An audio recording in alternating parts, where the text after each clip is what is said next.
Welcome back to the deep dive. You guys sent in some really fascinating stuff from David R. Hawkins' discovery of the presence of God. So Yeah. we're going to dive into it.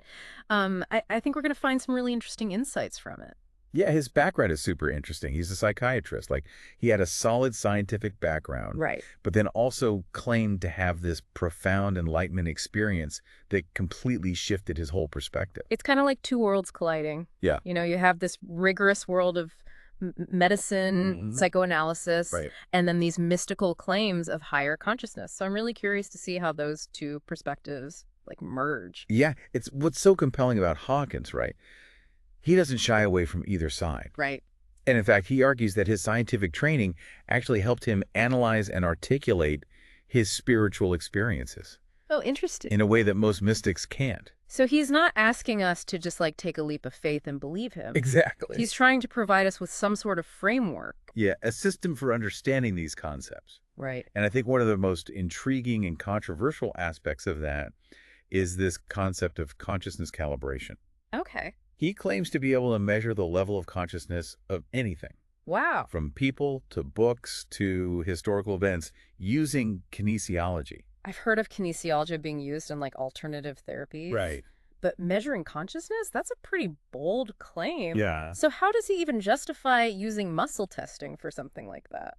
So his argument is that our muscles respond unconsciously to stimuli, reflecting our underlying awareness, right? Okay. And he says that this response can be calibrated to a specific logarithmic scale, Okay. which he calls the map of consciousness. Hold on. A logarithmic scale. Yeah. So that implies that there's a vast range of consciousness levels with significant differences between each point on the scale. Exactly. That's precisely his point. Wow. He asserts that consciousness isn't this simple on-off switch. Right. It's a spectrum, a gradient with distinct levels, each associated with specific emotions, beliefs, and behaviors. So this map, this is where things start to get really interesting. Yeah, this is where his system really takes shape. So I'm looking at this map right now, and it's quite elaborate. He has early hominids at level 70, mankind at the time of Jesus at 100. It's like he's charting the evolution of human consciousness Throughout history. throughout history. Yeah. And what's fascinating is how he uses this calibration technique to assign values to various historical figures and events. Okay. For example, he claims that the consciousness level of mankind hovered around 190 for centuries, Wow. then suddenly jumped to 207 around the year 2000. A sudden jump. What does he attribute that to? Yeah. And why is 200 so significant? So according to Hawkins, 200 is that critical threshold that separates truth from falsehood, what he calls power from force. Okay. Below 200, you find emotions like shame, guilt, and fear. Above 200, you have courage, love, and joy. So he's not just talking about abstract levels of consciousness. Right. He's making a statement about the very nature of truth. Exactly. Which is a pretty provocative claim. And does he offer any evidence to support this?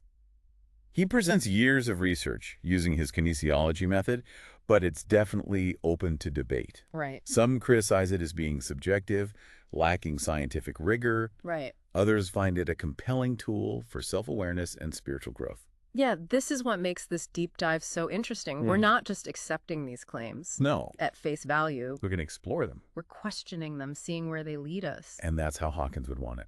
Yeah. He encourages critical thinking. He invites us to test his theories for ourselves. Awesome.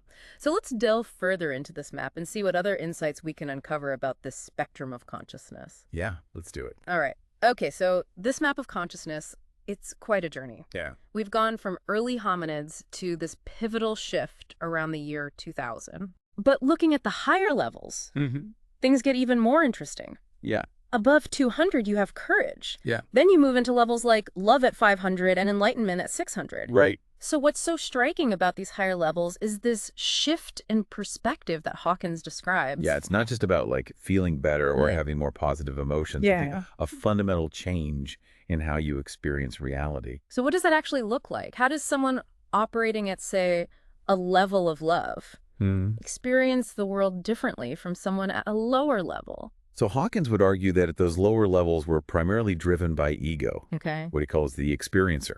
Okay.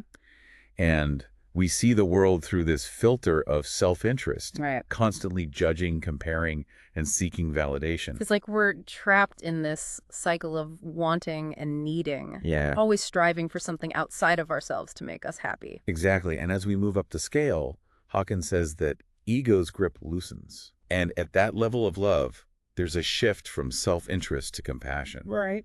from judgment to acceptance. Okay. The world is no longer seen as a threat, Right. but as a reflection of our own inner state. So instead of trying to control and manipulate the world to fit our desires, we start to see the interconnectedness of everything. Yeah, that's a key aspect of Hawkins's perspective.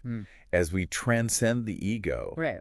we tap into a deeper level of awareness, Okay. a sense of unity with all things. So this is the path to true enlightenment. And this, he believes, is the path to true enlightenment. But how do we actually get there? Right. It's one thing to talk about these high levels of consciousness, Yeah. but it's another to actually experience them.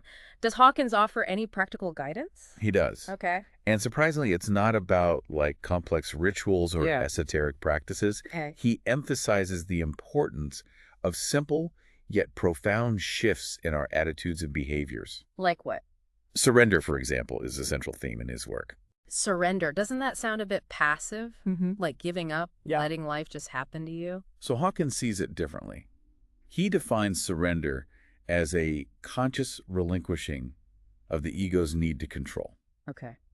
It's about aligning your will with a higher power, Okay. trusting that things are unfolding as they should. So it's not about becoming a doormat. No. It's about letting go of this illusion that we're in control of everything. Exactly. Okay. And this surrender, Hawkins argues, opens the door to a deeper experience of love and connection. Okay. He sees devotion as a powerful practice, Okay. directing our energy towards something greater than ourselves.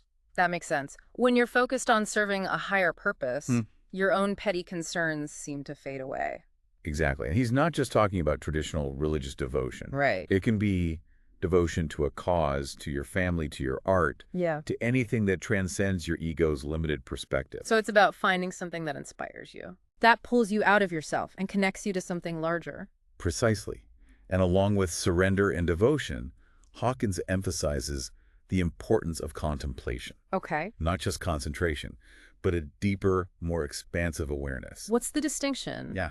I thought meditation was all about focusing the mind. So Hawkins sees concentration as a narrowing of focus, Okay. while contemplation is about expanding your awareness Okay. to encompass the whole field of experience. Okay. It's about observing your thoughts and emotions without judgment, Wow. simply witnessing the flow of consciousness. That sounds challenging. It can be, Like trying to hold the entire ocean in your mind. but with practice, Hawkins believes we can develop this capacity for spacious awareness, Okay. which allows us to detach from the ego's constant chatter Right. and tap into a deeper level of knowing. So it's not about emptying the mind. No. It's about becoming aware of the space in which thoughts arise and subside. Exactly. And this practice of contemplation, Yeah. Hawkins argues, leads to a more profound understanding of ourselves and the nature of reality. Okay. It's a key step on the path to enlightenment. This is starting to feel like a very different approach to spirituality. Yeah. It's not about dogma or rituals. Right. It's about cultivating a certain quality of attention, a way of being in the world. That's a good way to put it. Yeah. Hawkins is less concerned with specific beliefs or practices and more focused on the underlying shift in consciousness Right. that allows us to experience reality in a new way. But what about traditional religion? Does Hawkins just dismiss it altogether? Not entirely. He acknowledges the value of spiritual traditions, Okay. but cautions against getting caught up in what he calls religionism. Religionism. What does he mean by that? He's referring to the tendency to focus on dogma and rituals Okay. at the expense of direct experience. Right. It's about mistaking the map for the territory, Okay. clinging to beliefs instead of seeking direct knowing. So it's not about rejecting religion. It's about not letting it become a barrier to genuine spiritual growth. Exactly. Hawkins encourages us to use our discernment Right. to evaluate spiritual teachings based on their alignment with what he calls the characteristics of truth. Characteristics of truth. Yes. Okay, so how can we use these to evaluate not just religious teachings, but any information we encounter? So we're talking about discerning truth from falsehood, Right. using these characteristics that Hawkins lays out. Yeah. This feels like we're moving from the theoretical to the practical here, which I think is exciting. Yeah, absolutely. What are some of these characteristics? So he suggests that truth is, for instance, not exclusive. Okay. Doesn't belong to any one group or belief system. If it's a universal truth, it shouldn't be limited by cultural boundaries, specific ideologies. Yes, universal. Yeah. He also emphasizes that truth is non-judgmental. Okay. It doesn't condemn or condone. Right. It's simply This is making me think about how often our perception of truth is clouded by our own judgments and biases. Yeah. We tend to gravitate towards information that confirms our existing beliefs. Right. And reject anything that challenges them.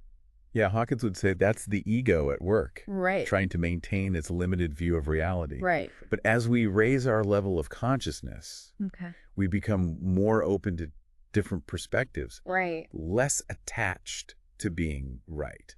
So it's not just about gathering information. No. It's about cultivating a certain humility, a willingness to be wrong. Yeah. To have our worldview challenged. Absolutely. Okay. And that ties into another characteristic Hawkins highlights. Okay. Truth avoids glamorization. Okay. It doesn't need fleshy packaging or promises of magical powers. Right. It's inherently simple and profound. We should be wary of teachings or ideologies that rely on charisma or sensationalism to attract followers. Exactly. Yeah. The truth doesn't need a marketing campaign.